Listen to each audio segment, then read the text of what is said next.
Want to plan a group video chat ahead of time on Telegram? You can easily schedule one so everyone knows exactly when to join. Let's see how it's done. Open the Telegram app on your phone and go to the group or channel where you want to schedule the video chat. At the top, tap the group name. This will open the group's info page. Just below the name, tap the video chat button. A menu will appear at the bottom of your screen. Here, tap Schedule Video Chat.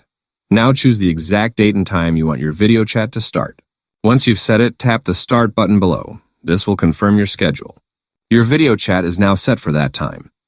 You can start it right away, share it with others, or tap the 3 dots in the top right corner to manage more options. From there, you can cancel the chat, share the invite link, change permissions, or even rename your video chat. Scheduling your chat like this makes it easier for everyone to join on time, and they can even tap Notify Me to get a reminder before it starts. If this helped, go ahead and like the video. Subscribe for more simple Telegram guides, and I'll catch you in the next one.